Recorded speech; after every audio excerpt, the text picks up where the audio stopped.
Ai, ai. Olha que lugar. Que lugar lindo. Inspirador, né? Muito gostoso.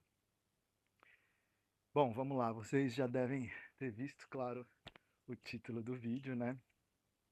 Da onde surgem os átomos, né? Os elementos da tabela periódica. Onde eles são feitos, né? Onde eles são forjados, né? E já vou direto ao ponto, assim,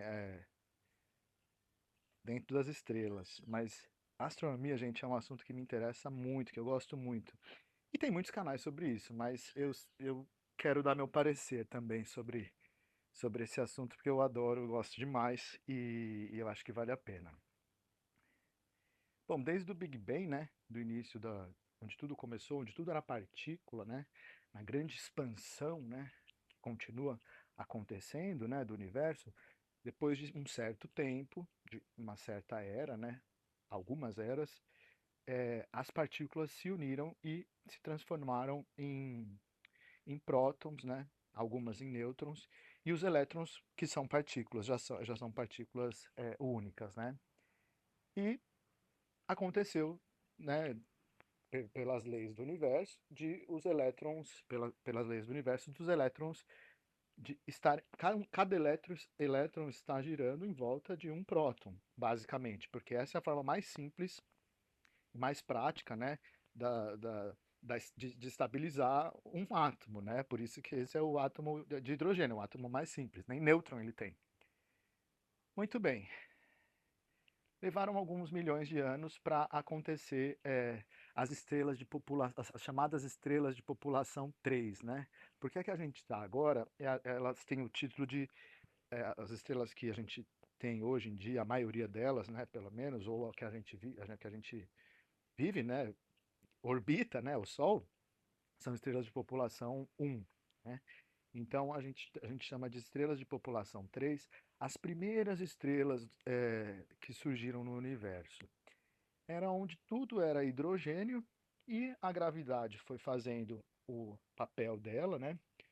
Juntando hidrogênio com hidrogênio, aproximando hidrogênio com hidrogênio, até que havia uma quantidade suficiente de hidrogênio para uma força gravitacional ser tão grande que o núcleo desses átomos, ou seja, os prótons que estavam lá, que os dois que são positivos, né? Os prótons são positivos, o elétron é negativo, por isso que entra em equilíbrio, né? A gravidade foi tão forte à medida que aquilo foi se juntando e ela foi empurrando tanto que de repente lá dentro dois átomos de hidrogênio se juntaram, colidiram e se juntaram. Existe uma força nuclear, chamada força nuclear forte, que mantém, uma vez que eles se juntam, ela mantém esses prótons ligados, né?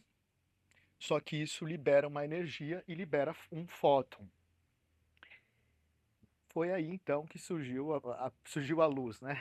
Surgiu a primeira luz. Só que esse fóton, lá dentro da estrela, de uma estrela gigante, que são as gigantes azuis, né? Que são estrelas muito mais massivas do que o Sol, né? Muito mais massivas, porém muito menos duradouras, né? Elas vivem por milhões de anos somente, né? E esses fótons levaram aí uns bons milhares ou até milhões de anos para de fato saírem e se espalharem aí pelo universo, porque à medida que ele que ele existe, né, na hora que colide os dois átomos de hidrogênio, os dois núcleos de hidrogênio, né, o fóton vai rebatendo lá dentro de tal maneira que ele leva muito tempo para conseguir de fato sair da estrela e, e ser liberado para o universo, né, para chegar até os telescópios, etc. Isso leva muito tempo e é muita energia. Por isso que essa energia ela empurra para fora a estrela. Vai acontecendo essa fusão nuclear por causa da gravidade e vai liberando energia e fótons para fora. Então, a estrela fica em equilíbrio. À medida que ela vai queimando o combustível dela, ou seja, transformando o hidrogênio em hélio, ela vai liberando luz, né, etc., e ela vai se tornando uma estrela mais densa, né, porque ela vai perdendo hidrogênio e vai se transformando em hélio. Na medida que o hidrogênio está quase acabando, o hélio começa a. O peso, a gravidade começa a vencer, certo? Ela começa a empurrar mais. Nisso, os átomos de hélio também se juntam e vão formando outros átomos, mas como carbono, oxigênio, né? Mas assim, não é o suficiente. E não são todos os átomos, não são todos os elementos da tabela periódica. E a estrela, ela implode, né? E explode, né? Ela morre, né?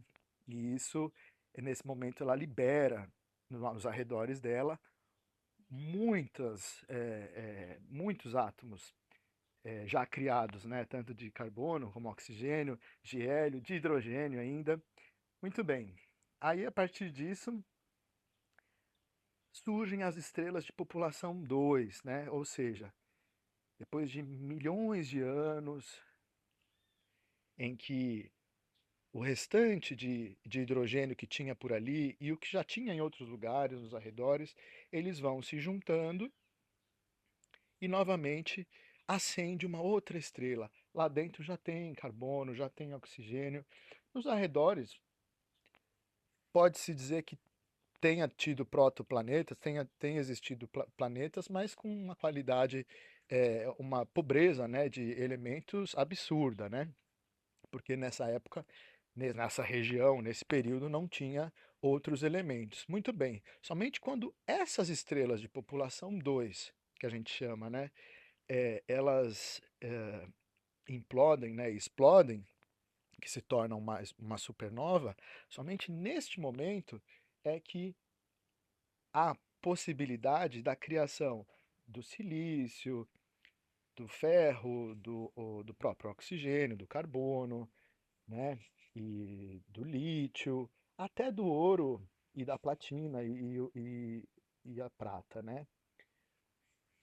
Mas esses elementos em específico, eles são normalmente criados em abundância em uma outra situação. Existem um remanescente de estrela, por exemplo, quando o Sol terminar a sua vida, ele vai implodir, provavelmente ele vai virar um caroço, né? Que é uma estrela de nêutrons, né? É uma estrela tão concentrada, por que de nêutrons, né? Porque só tem basicamente, está tão grudado as partículas, né? Que é como se fossem todos nêutrons, né? E tudo muito junto. Falam que uma colher de sopa dessa estrela pesa o que o Everest pesa, né? De tão concentrado que está tudo aquilo. Mas é quando duas estrelas de nêutrons se colidem, né? Colidem, que é quando o ouro, a platina e a prata são de fato criados e espalhados pelo universo em abundância, né? Para isso acontecer, são várias situações específicas aí nos arredores, aí na nossa vizinhança, né? As estrelas já precisam nascer provavelmente juntas, nascerem em pares, né? Uma orbitar a outra, e no final da vida as duas se tornarem estrela de nêutrons e continuarem orbitando uma outra até que elas vão se aproximando e colidem num impacto absolutamente intenso e espalhando aí, criando aí, forjando o ouro, a platina, a prata, né? Esses elementos aí mais pesados.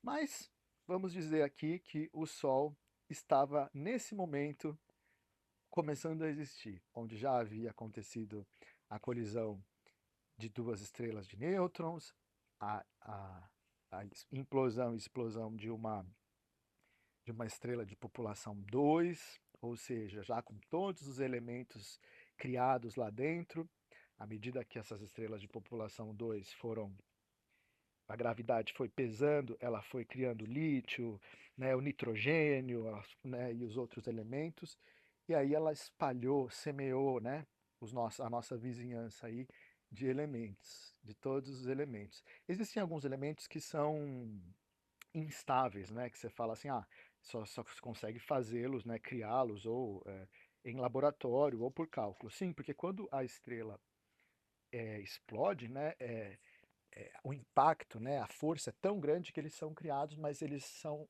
muito instáveis. E aí há um decaimento, né, radioativo muito grande, então eles já passam a não existir. Eles existem por segundos, né, por muito pouco tempo.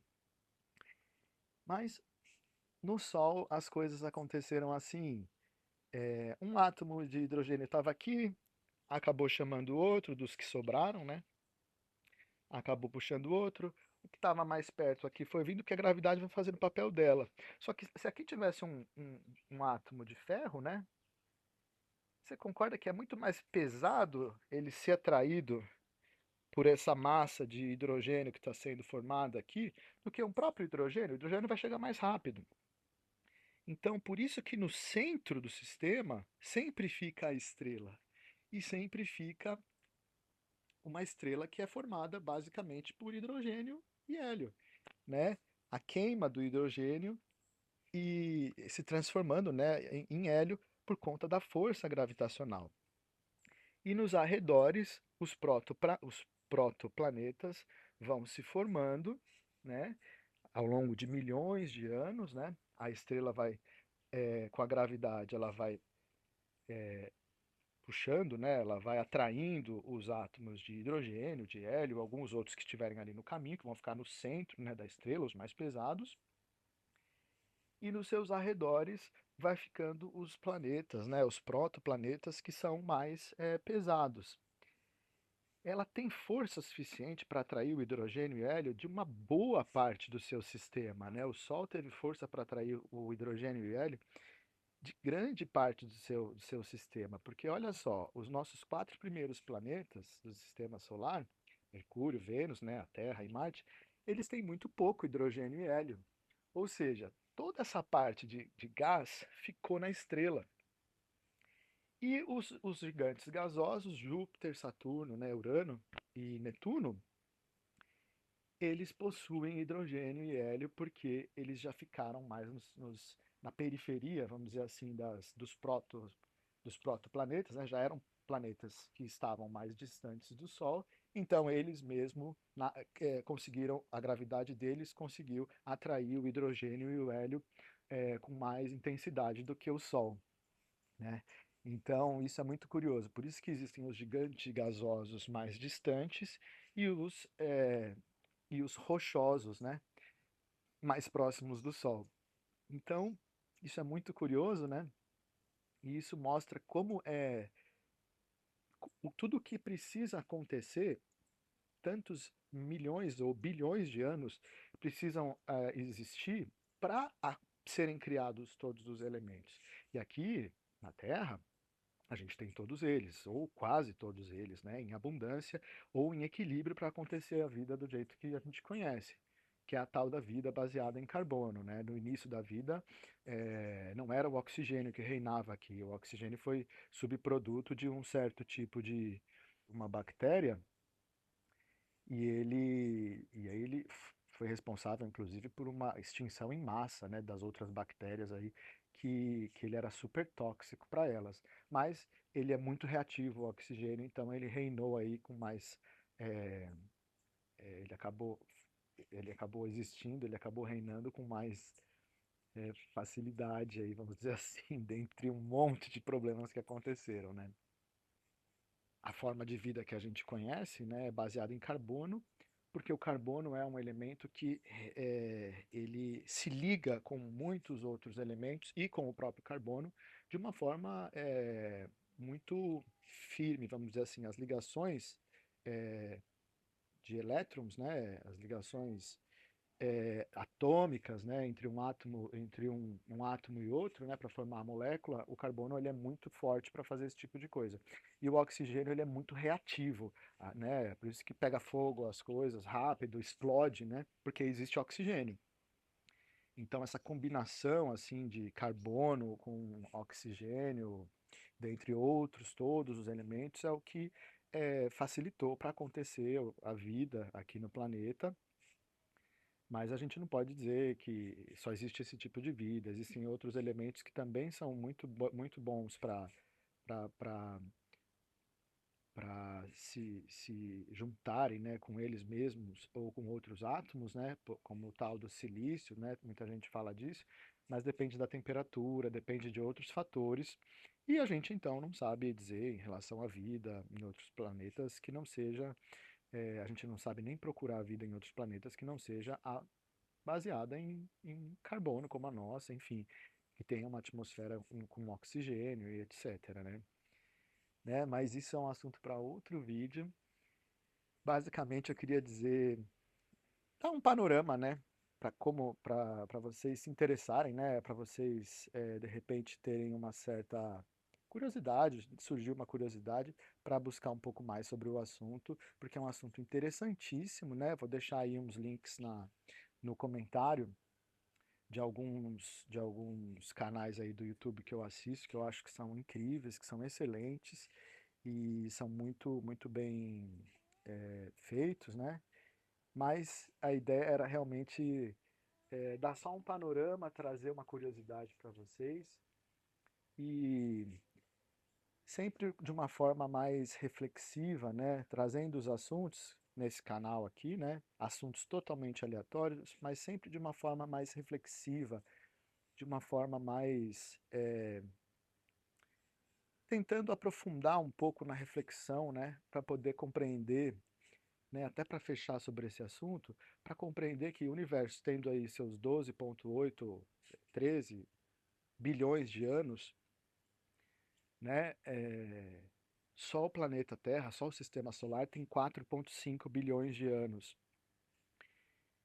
Então, assim, para acontecer essas outras estrelas, a vida de outras estrelas antes da nossa, para existir essa abundância de elementos, olha, nós somos um dos primeiros a ter essa abundância mesmo de elementos, se a gente calcular, né?